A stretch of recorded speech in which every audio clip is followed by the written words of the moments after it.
Nandito ka ngayon sa panibagong kabanata ng Spooky Serye. Kung meron kayong mga kwentong gustong i-share, pwede niyong i-post sa aking Facebook group, yung link nasa TikTok bio ko, or nasa description box. Depende kung saan kayo nanonood. Alam niyo hanggang ngayon, hindi pa rin ako sanay kung paano mag-intro.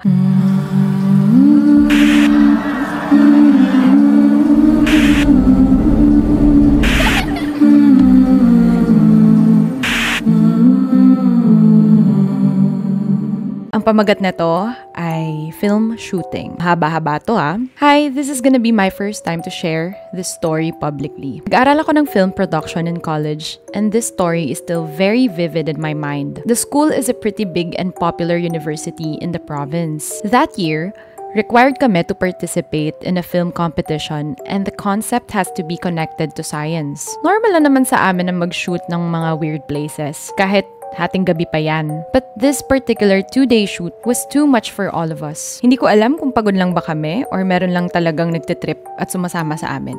The creepy thing started when we had to shoot in a cemetery. Everyone was very excited because that was the first time we're gonna experience to shoot in that kind of location. We went there at 9 p.m. Hindi ko alam kung bakit ganun oras ang napili namin, but for the sake of authenticity sa film, we decided to shoot at night. Nagbibiruan pa kami nung papunta kami sa cemetery. Yung sasakyan namin is a minivan and punuan talaga kami. Nakapwesto ako dun sa pinakalikod. Harap ko yung kaklase ko na babae. I was not familiar with the cemetery kasi private yon, and parang isang beses pa lang ako nakapunta dun before the shoot. Nung papalapit na kami, binuksan nung caretaker ng cemetery yung malaking white na gate. Biglang parang nakaramdam ako ng kaba at nanlamig yung batok ko. Sabay tayo ng balahibo ko. Hindi ko alam kung excited ba ako or takot, pero biglang tumingin sa akin yung kaklase kong babae na nasa harapan ko. Naramdaman mo ba yun? Ang sabi niya sa akin. Hindi ko na lang siya pinansin para hindi rin matakot yung iba. Kasi excited ang lahat na mag-shoot.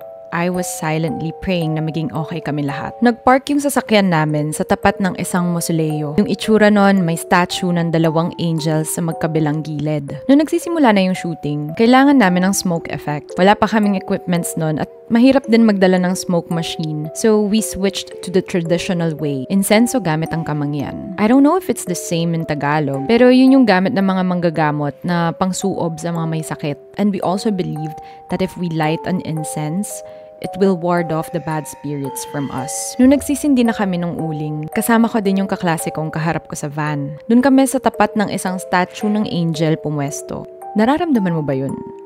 Ang weird, sabi niya sa akin ulit. Nakayuko lang ako sa buong panahon na nagsisindi kami ng uling. Kasi pakiramdam ko may nakadungaw sa aming dalawa. Parang nanonood sila sa kung ano man yung ginagawa namin. Sobrang bigat ng pakiramdam ng katawan ko. Feeling ko, ang lapit-lapit ng nakadungaw sa amin galing sa itaas. Hindi ko na lang pinansin yon, pero never akong tumingin sa mga estatwa. Kasi pakiramdam ko nun, kung titingala ako, mukha nung estatwa yung makikita ko na nakatingin sa akin. Yung scene na isushoot namin is yung main character, may huhukayin siyang bangkay sa sementeryo. Yung sabi ng direktor namin sa kanya is, magpretend lang na naghuhukay, pero tinutuo talaga ng kaklase namin yung panghuhukay kasi tumatama sa lupa yung pala. Wala namang nakalibing dun sa mismong hinuhukay niya, pero sa katabi noon, meron.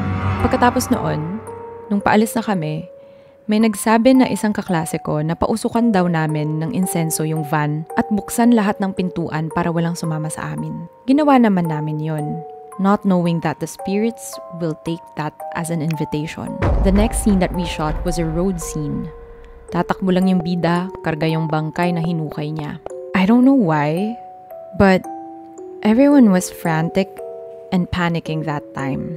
Especially kami nung babae kong kaklase. Ramdam namin na parang may nakasabit doon sa likod ng van at nakatingin sa amin. Sobrang bigat talaga sa pakiramdam. Yung main lead naming lalaki yung nagmamaneho at aligaga na rin siya kasi ang daming nagtuturo kung saan pupunta. Naghanap kami ng daan kung saan walang masyadong tao.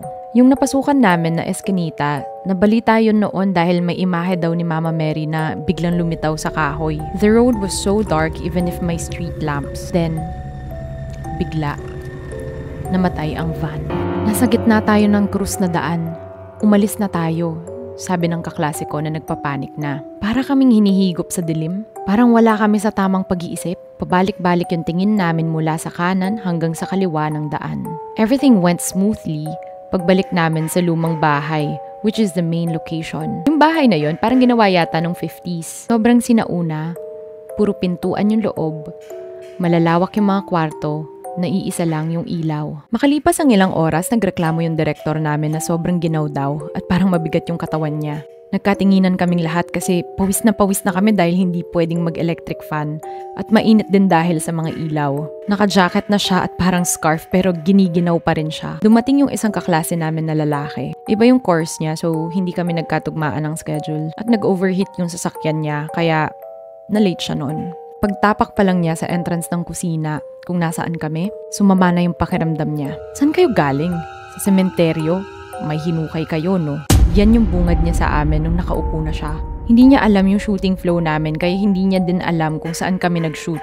Yung responsibility niya is kumuha lang nung hiniram namin na equipments kasi hindi naman siya yung field major. Nagkatinginan kaming lahat kasi paano niya nalaman yun? Sabi niya sa amin parang may sixth sense daw siya. Nung pumasok siya sa kusina, tumayo daw yung balahibo niya, sabay may nakita siyang mga imahe sa utak niya. Doon niya nalaman na pumunta kami ng sementeryo. Sobrang accurate nung description niya sa place, pati na kung saan naghukay yung kaklase namin. Sa corner daw kami naghukay malapit sa mga estatwa. Dagdag pa niya na may sumama raw sa amin. Dinescribe niya yung pwesto namin sa van. Sa likod ng passenger seat, kung saan nakaupo yung direktor namin at isang kaklase, ay doon daw sa paanan nila pumwesto yung mga sumama sa amin. Hindi agad kami naniwala sa kanya noon.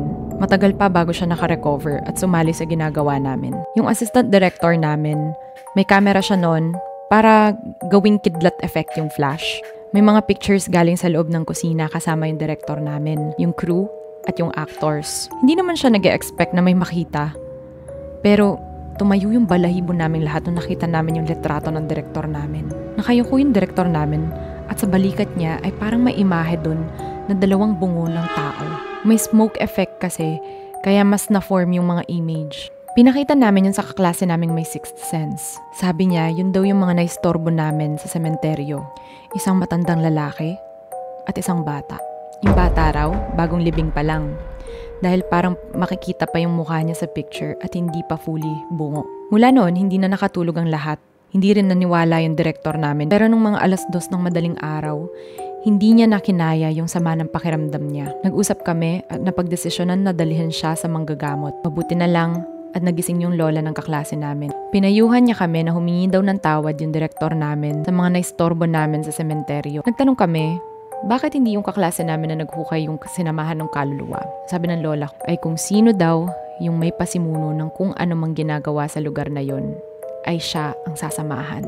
Nung 6:00 na, bumalik kami ng sementeryo para humingi ng paumanhin at kumuha ng mga dahon para gawing pausok. Ilang ulit namatay yung van nung papunta kami roon.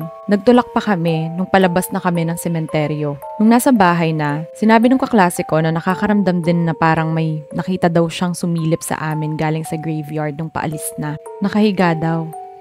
Tapos, ulo lang yung tumaas para tignan kami. Siguro hindi kami nagdasal before kami nagsimula kaya ganun ang nangyari. O baka malas lang talaga kami kaya napagtripan kami nung araw na yun. Day 1 pa lang yan ng shooting. Yung day 2 wala pa. Very weird yung experience na yon sa aming lahat kasi most of us are from the city and hindi talaga naniniwala sa mga entities. Pero ngayon, dahil na na-experience na namin in person, naniniwala na kami. Ang nakakatawa, wala kaming establishing shots ng sementeryo. Hindi rin namin napakanabangan yung location.